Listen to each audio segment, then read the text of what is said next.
कहानी का शीर्षक अनजान से बचो। एक राजा के सोने के कमरे में एक सफ़ेद जूं रहती थी। एक तो राजा के सुंदर महल, दूसरे राजा का मज़ेदार खून।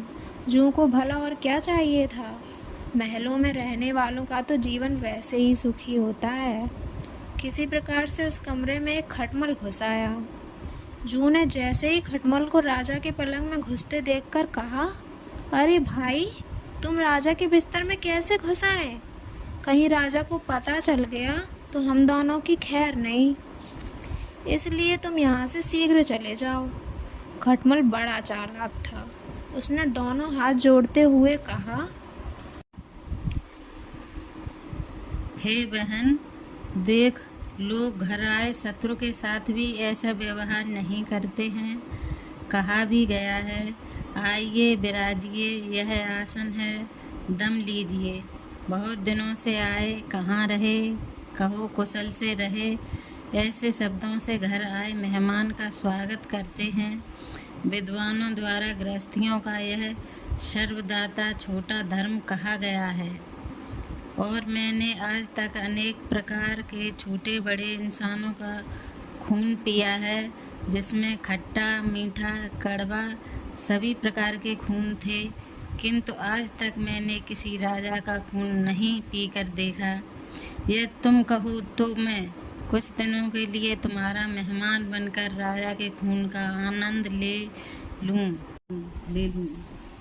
खटमल की मीठी मीठी बातों में जूं आ गई थी। उसने कहा, देखो भाई, मैं इस राजा का खून बड़े ही विचित्र ढंग से और प्यार से चूसती हूँ।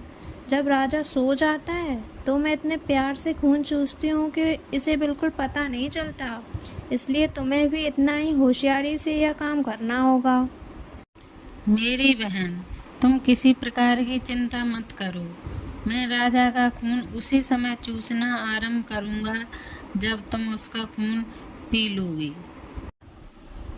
वो दोनों यह बात कर ही रहे थे कि इतने में राजा भी अपने कमरे में आ गया। जैसे ही राजा पलंग पर बैठा तो खटमल के मुंह में पानी भर आया और उसने झट से राजा को काट खाया और उसका खून चूसने लगा। किसी ने ठीक ही कहा है, उपदेश से स्वभाव नहीं बदलता। पानी को जितना मर्जी गर्म कर लो, वो फिर से ठंडा हो जाएगा। चाहे आग ठंडी हो जाए और शीतल किरणों वाला चांद जलने वाला बन जाए, तो भी मनुष्य का स्वभाव नहीं बदला जा सकता। उधर जैसे ही राजा को खटमल ने काटा तो वो तड़प कर उस पलंग से उठ खड़ा हुआ और चीख कर बोला, इस पलंग में जूं अथवा खटमल ज़रूर हैं जिन्होंने मुझे काटा है।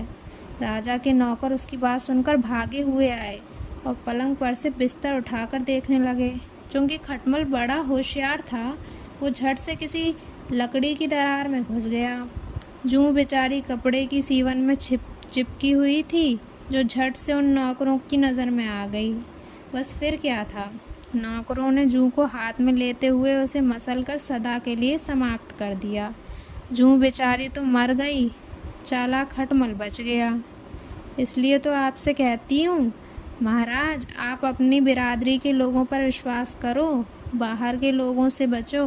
बाहर के लोगों से ही आदमी धोखे में मारा जाता है।